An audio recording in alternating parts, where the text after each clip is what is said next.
जब मैं parliament house गया तो बिल्कुल करीब करीब ही दो लॉबीज़ में अलग अलग इजलास हो रहे थे। एक लॉबी में हुकूमत की पार्लिमानी पार्टी का यानी मुस्लिम लीग नून की पार्लिमानी पार्टी का इजलास और दूसरी तरफ पीटीआई की पार्लिमानी पार्टी का इजलास जारी था। जिस वक्त पीटीआई की पार्लिमानी पार्टी का ये इजलास हो रहा था उस वक्त तक ये नहीं पता था कि सर्विसेज चीफ की मुद्दत मुलाजमत में रद्दोबदल से मुताल्लिक कोई बिल आने वाला है। तब तक सिर्फ यही था कि जजेस की तादाद में इजाफा किया जा रहा है, सुप्रीम कोर्ट के भी और हाई कोर्ट के भी। इससे पहले वज़ीर आज़म शहबाज शरीफ जब वहाँ पर पहुँचे तो जो मुनहरिफ अरकान हैं पीटीआई के, वो आज उनसे बाज़ाब्ता मुलाकात के लिए पहुँच गए, जिनमें एक तो वो खिच्ची साहब हैं, क्या उनका नाम है, औरंगज़ेब खिच्ची, और दूसरे हैं मुबारक ज़ेब खान। इन्होंने अलग अलग शहबाज शरीफ से मुलाकात की है। इनकी फुटेजेस भी जारी हुई, इनकी तस्वीर भी जारी हुई। आप ज़रा बताइएगा कि पीटीआई के कैंप से निकलकर ये लोग अचानक से चले गए, उधर वोट किया, फिर इनकी मुलाकातें हुई। क्या ये सब कुछ बाय डिफ़ॉल्ट हो सकता है या ये सारा कुछ ज़मीर की आवाज़ पे हो सकता है? ये किस आवाज़ पे हुआ कि ये दूसरे कैंप में चले गए और आज जाके उन्होंने शहबाज शरीफ के सामने अपनी डिमांड्स ऑब्वियसली रख दी होंगी, तो आप अपना तबसरा ज़रूर कीजिएगा। दूसरी तरफ जो दोनों जमातों के इजलास ख़त्म हुए तो उस वक्त मीडिया के ऊपर ये खबरें चलने लग गई कि आज सर्विसेज चीफ की मुद्दत मुलाजमत के हवाले से एक बिल आने वाला है। तब ऐवान में थोड़ी खलबली मची। जो इजलास 4 बजे आज शुरू होना था वो अचानक से डिले होने लग गया। उधर से पीटीआई की पार्लिमानी पार्टी का इजलास भी तवालत पकड़ता गया और फिर अंदर ये डिस्कशन होने लगी कि हमने इसके ऊपर क्या रद्दमल रखना है या क्या पॉलिसी बनानी है। तो फैसला ये हुआ कि पीटीआई ऐसे किसी बिल की हमायत नहीं करेगी। दूसरी जानिब मौलाना फजलुर रहमान ने अपनी रिहाइशगाह पर एक इजलास बुला लिया। वो इजलास ख़त्म हुआ, उन्होंने प्रेस कॉन्फ्रेंस की और प्रेस कॉन्फ्रेंस में उन्होंने भी कहा कि इस किस्म की कानून साजी की वो हिमायत नहीं कर सकते और बतौर अपोजिशन इसको मुस्तरद करते हैं। लेकिन बहरहाल हुकूमत ने यह सारा कुछ सादा अक्सरियत से करना था, उनके पास कानून साजी के लिए नंबर जो थे वो पूरे थे, तो इसलिए वो सब तैयार थे। बैरून मुल्क गए हुए लोगों को उन्होंने पहले से बुला लिया था, लेकिन मालूम नहीं था कि क्या कानून साजी होने जा रही है। और मैं ये समझता हूँ कि बहुत सारे लोग जो वोटिंग में हिस्सा लेते हैं, जो स्पीकर की एक आवाज़ पे कहते हैं, हाथ उठा देते हैं कि हम इस वोटिंग के हक़ में हैं, मुझे नहीं लगता कि उन लोगों ने भी ये बिल्स इस तरह से पढ़े होंगे।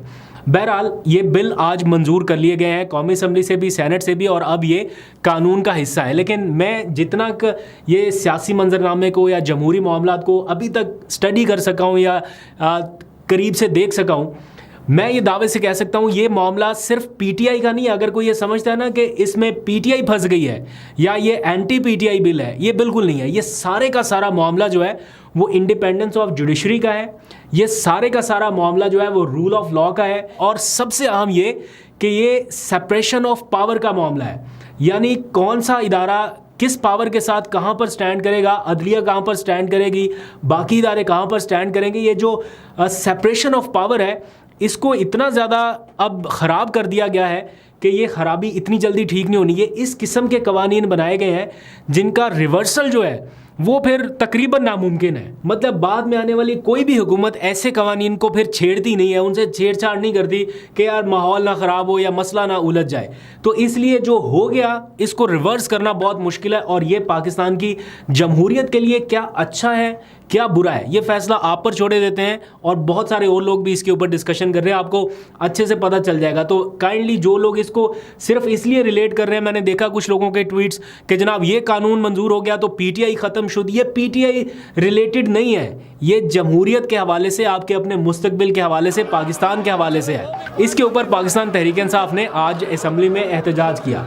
पहली बात तो यह है कि जो जजेस की तादाद में इजाफा किया गया है, आप अंदाज़ा करें कि हमारा जो नेबर कंट्री है भारत, वहाँ पर जो आबादी है, टोटल आबादी वो 1 अरब 43 करोड़ है। पाकिस्तान में तो सिर्फ 25 करोड़ है ना, वहाँ पे 1 अरब 43 करोड़ आबादी है उनकी। और जजेस कितने हैं सुप्रीम कोर्ट के? सिर्फ 33। अगर वहाँ पर 33 जजेस जो हैं वो 1 अरब 45 या 43 करोड़ की आबादी के लिए काफ़ी हैं, तो यहाँ पे हमारे 25 करोड़ की आबादी के लिए, 24 करोड़ की आबादी के लिए ये 17 जजेस ना काफ़ी थे क्या? ठीक है, जजेस की तादाद बढ़नी चाहिए, केसेस का बैकलॉग कम होना चाहिए, लेकिन उसके पीछे जो नीयत है, जो सोच है, उसको तो नहीं बिल्कुल आप साइड पे कर सकते कि ये क्यों किया जा रहा है। हर कानून साजी, हर बिल, उसमें पता चलता है कि हुकूमत की इंटेंशंस क्या है। एक तो हो ना कि हुकूमत बड़ी लेजिटिमेट हो, बड़ी उसकी कोई फॉर्म 47-45 वाला झगड़ा ना हो, तो जो मर्जी कानून साजी करे, किसी को कोई प्रॉब्लम नहीं है कि यार ये लेजिटिमेट नंबर्स हैं इनके पास, इनका हक है पूरा कानून साजी करते रहे।